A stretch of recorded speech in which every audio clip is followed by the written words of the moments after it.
எத்தனையோ விதமா பிரியாணி செஞ்சு சாப்பிட்ருப்பீங்க. இன்னைக்கு ஒரே ஒரு தடவ நான் சொல்ற மாதிரி பிரியாணி செஞ்சு சாப்பிட்டு பாருங்க. செம்ம டேஸ்ட்டா இருக்கும்.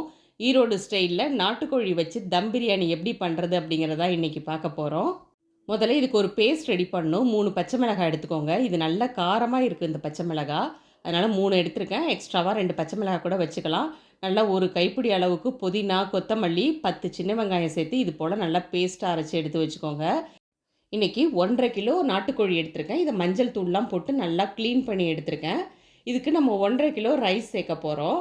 அதனால அதுக்கு தகுந்த மாதிரி அளவுகள நான் கொஞ்சம் அதிகமாவே தான் எல்லாமே சேர்த்துருக்கேன். நீங்க எவ்வளோ எடுத்துக்கிறீங்களோ அதுக்கு தகுந்த மாதிரியா நீங்க அளவுகளும் எடுத்துக்கணும். க்ளீன் பண்ணி வச்ச நாட்டுக்கோழியோட அரைச்ச விழுத சேர்த்துக்கோங்க. 4 டேபிள் ஸ்பூன் இஞ்சி பூண்டு பேஸ்ட்டு, 1 டேபிள் ஸ்பூன் மஞ்சள் தூள், 2 1/2 டேபிள் ஸ்பூன் தனி மிளகாய் தூள், 1 டீஸ்பூன் கரம் மசாலாவும், 1 டேபிள் ஸ்பூன் நான் சிக்கன் மசாலா சேர்த்துருக்கேன். சிக்கன் மசாலா தேவைப்படாது. இருந்தாலும் கொஞ்சம் ஃப்ளேவர் நல்லாயிருக்கும் அப்படிங்கிறதுனால நான் சேர்த்துருக்கேன். கூடவே தயிரும் உப்பும் சேர்த்துக்கோங்க. ஒரு 3/4 கப் தயிர், உப்பு சேர்த்து இதை நல்லா பெரட்டி இது போல் வச்சுக்கோங்க. இது நல்லா 1 மணி நேரம் ஊறட்டும். நீங்கள் ஃப்ரிட்ஜில் எடுத்து வச்சுக்கிறதுனாலும் வச்சு அதுக்கு பிறகு சமைக்கலாம். பிரியாணி கடாயில் 200 மில்லி எண்ணெய் சேர்த்துக்கோங்க. கூடவே 50 அல்லது 75 கிராம் நெய் சேர்த்துக்கலாம். இது நல்லா சூடானதுக்கு பிறகு எல்லா ஸ்பைசஸும் சேர்த்துக்கோங்க. நல்லா சூடான பிறகு 1 டேபிள் ஸ்பூன் பெருஞ்சீரகம் சேர்த்துக்கோங்க. 2 பச்சை மிளகாவை கீரி சேர்த்துக்கோங்க. ஏற்கனவே நம்ம புதினா மல்லி கூட 3 4 பச்சை மிளகாய் வச்சு அரைச்சிருக்கோம். அதனால் 2 பச்சை மிளகாய் சேர்த்தா போதும். கூடவே கட் பண்ணி வச்ச வெங்காயத்தை சேர்த்து நல்லா வதக்கி விடுங்க. பிரியாணிக்கு முக்கியமாக வெங்காயம் நல்லா கலர் சேஞ்ச் ஆகி வதங்கி வரணும். நம்ம சேனலில் சிக்கன், மட்டன், இறால்னு எல்லாத்த வச்சும் பிரியாணி டிஃப்ரெண்ட் டைப்ஸில் நான் அப்லோட் பண்ணியிருக்கேன். அதோட லிங்க்கு டிஸ்கிரிப்ஷனில் கொடுக்குறேன். கண்டிப்பாக அதையும் செக் பண்ணி பாருங்கள். வெங்காயம் இது போல் நல்லா பொன்னிறமாகிற வரையும் வதக்கி எடுத்துக்கணும். இப்போது கட் பண்ணி வச்ச தக்காளியும் சேர்த்துக்கோங்க. தக்காளி நல்லா குழைவாகிற வரையும் வதக்கி எடுத்துக்கோங்க. தக்காளி வதங்கினதுக்கு பிறகு நம்ம ஏற்கனவே 1 கப் தயிரில் 3/4 கப் தயிர் சேர்த்து தான் சிக்கனை பரட்டி வச்சுருந்தோம். அதில் மீதி இருக்கிற 1/4 கப் தயிரை இப்போ இதில் சேர்த்து நல்லா வதக்கிக்கோங்க. பிரியாணிக்கு எப்போவுமே வெங்காயம், தக்காளி நல்லா வதங்கின பிறகு தேவையான மசாலா எல்லாத்தையும் சேர்ப்போம். இந்த பிரியாணிக்கு இப்போ எந்த மசாலாவும் சேர்க்க வேண்டியதில்லை. நம்ம சிக்கன் கூடவே எல்லா மசாலாவும் நம்ம நல்லா மிக்ஸ் பண்ணி எடுத்தாச்சு. தேவையான அத்தனை மசாலாவும் அதிலேயே சேர்த்தாச்சு. அதனால நம்ம மேரினேட் பண்ணதை அப்படியே இதில் சேர்த்து வதக்கிக்க வேண்டியது தான். நம்ம சிக்கனை பெரட்டும் போதும் தயிர் சேர்த்துருக்கோம், வதக்கும் போதும் தயிர் சேர்த்துருக்கோம். அதனால் சிக்கன் நல்லா சீக்கிரமாகவே சாஃப்டாக வெந்து வந்துடும். எப்போவுமே நாட்டுக்கோழி வேகிறதுக்கு கொஞ்சம் டைம் எடுக்கும் தான். இது போல் தயிர்லாம் சேர்த்து நம்ம ஏற்கனவே நல்லா ஊற வச்சுருக்கோம். தாராளமாக தண்ணி விட்டு வேக வச்சதுக்கு பிறகு அரிசி சேர்த்தோன்னா சிக்கன் நல்லா வெந்து சூப்பராக பிரியாணி வரும். இப்போது மேரினேட் பண்ணி வச்ச சிக்கனை சேர்த்த பிறகு நல்லா ஒரு 5 நிமிஷத்துக்கு பரட்டி விடுங்க. இதை மூடி போட்டு அப்படியே வச்சிடலாம். சிக்கன்லேருந்து தண்ணி ரிலீஸ் ஆகும். அதோட நம்ம சேர்த்த எண்ணெயும் தனியாக பிரிஞ்சு வரும் பாருங்கள். இது போல் மூடி போட்டு வச்சிடலாம். அப்பப்போ ஓப்பன் பண்ணி சிக்கனை நல்லா பரட்டி விடுங்க. இதிலேயே ஒரு பாதிக்கு மேலே சிக்கன் வெந்து வந்துடணும். இது போல் ஒரு 10 அல்லது 15 நிமிஷத்துக்கு நீங்கள் சிக்கனை சிம்மிலேயே வச்சு அப்பப்போ கலந்து விட்டுட்டே இருந்தீங்கன்னா சிக்கன் ஓரளவு வெந்து வந்திருக்கும். இப்போது சிக்கன் ஓரளவு நல்லா வெந்து வந்திருக்கு. இந்த டைமில் நம்ம அளந்து வச்ச தண்ணியை சேர்த்துக்கலாம். 1 கப் பாஸ்மதி ரைஸ்க்கு 1 1/2 கப் தண்ணி சேர்த்திங்கன்னா சரியாக இருக்கும். நாட்டுக்கோழிங்கிறதுனால எக்ஸ்ட்ராவாக 2 கப் தண்ணி நான் சேர்த்துருக்கேன்.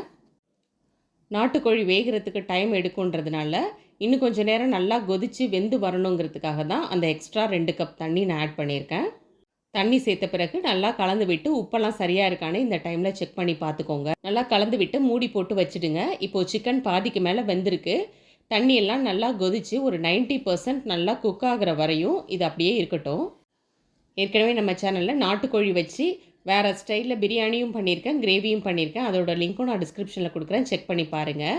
சிக்கன் நல்லா வெந்த பிறகு ஓப்பன் பண்ணி நல்லா ஒரு தடவை கலந்து விட்டுடுங்க.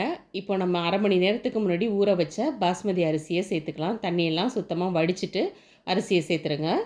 இன்றைக்கி என்கிட்ட சீரக சம்பா ரைஸ் இல்லைன்றதுனால தான் நான் பாஸ்மதி ரைஸில் பண்ணுறேன். சீரக சம்பா அரிசியில் செய்யும்போது டேஸ்ட்டு இன்னும் அல்டிமேட்டாக இருக்கும். அரிசியை சேர்த்த பிறகு அரிசி உடையாத அளவுக்கு ரொம்ப ஜென்டிலாக மிக்ஸ் பண்ணி விடுங்க. அரிசி உடையாமல் ஒன்றோடு ஒன்று ஒட்டாமல் வரத்துக்காக கடைசியாக 1/2 மூடி எலுமிச்சம்பழத்தை பிழிஞ்சு விட்டுக்கோங்க. கடைசியாக கொத்தமல்லி இலையும் தூவி நல்லா மிக்ஸ் பண்ணிவிடுங்க. இதில் முதலையே தாராளமாக நான் எண்ணெய், நெய் எல்லாம் சேர்த்ததுனால கடைசியாக நான் நெய் எதுவும் சேர்த்துக்கல. நீங்கள் விருப்பப்பட்டீங்கன்னா 1 ஸ்பூன் நெய் கூட சேர்த்துக்கலாம். எல்லாத்தையும் ஒரு சேர கலந்து விட்டு மூடி போட்டு வச்சுடுங்க. நம்ம வீடியோவை இன்றைக்கி தான் ஃபஸ்ட் டைம் பார்க்குறீங்கன்னா சேனலை சப்ஸ்கிரைப் பண்ணிவிட்டு பாருங்கள். ஸ்டெப் பை ஸ்டெப் பிரியாணி எப்படி பண்ணுறதுங்கிறது ரொம்ப ஈஸியாகவே இந்த வீடியோவை பார்த்தா நீங்கள் தெரிஞ்சுக்கலாம். ஷேர் பண்ணிங்கன்னா எல்லாருக்குமே யூஸ்ஃபுல்லாக இருக்கும். தண்ணியும் அரிசியும் ஈக்குவலாக வர வரையும் நம்ம மூடி போட்டு வச்சிடணும். இது ஒரு 10 நிமிஷம் ஆகும். அதுக்கு பிறகு இப்போ ஓப்பன் பண்ணி பார்த்தீங்கன்னா தெரியும். அரிசி, தண்ணி எல்லாம் சமமாக வந்திருக்கு பாருங்கள். திரும்பவும் இதை ஒரு தடவை நல்லா கலந்து விட்டுடுங்க. அரிசி உடையாமல் நல்லா கலந்து விட்டு நம்ம அதுக்கு பிறகு தம் போட்டுக்கலாம். கடாயை எடுத்துட்டு அடுப்பில் தோசைக்கல்லை வச்சுக்கோங்க. அடுப்பை லோ ஃப்ளேமில் வச்சு தான் நம்ம தம் போடணும். மூடி போட்டு மேலே ஏதாவது வெயிட் எடுத்து வச்சுக்கலாம். இது போல் நம்ம சிம்மிலையே வச்சு ஒரு 15 அல்லது 20 நிமிஷம் சரியாக வச்சிங்கன்னா போதும். அரிசி நல்லா மலர்ந்து சூப்பராக உதிரி உதிரியாக நம்மளுக்கு பிரியாணி ரெடியாக இருக்கும். மேலே வச்ச வெயிட்டை எடுத்துட்டு ஸ்டவ்வை ஆஃப் பண்ணிவிட்டு ஒரு 5 நிமிஷம் விட்டுடுங்க. அதுக்கு பிறகு ஓப்பன் பண்ணி பார்க்கலாம். செம்ம சூப்பராக பிரியாணி வந்திருக்கு பாருங்கள். பார்க்குறதுக்கே எவ்வளோ சூப்பராக உதிரி உதிரியாக ஒன்றோட ஒன்று ஒட்டாமல் ரொம்ப பர்ஃபெக்டாக வந்திருக்கு. இதே மெத்தடில் இதே அளவுகளோடு நீங்கள் செஞ்சு பாருங்கள். சூப்பரான பிரியாணி உங்கள் வீட்லேயும் நீங்கள் ட்ரை பண்ணலாம். ட்ரை பண்ணிவிட்டு மறக்காமல் உங்கள் ஃபீட்பேக்கையும் கமெண்ட்ஸில் ஷேர் பண்ணுங்கள். நாளைக்கு வேறு ஒரு இன்ட்ரெஸ்டிங் வீடியோவில் பார்க்கலாம். தேங்க்யூ.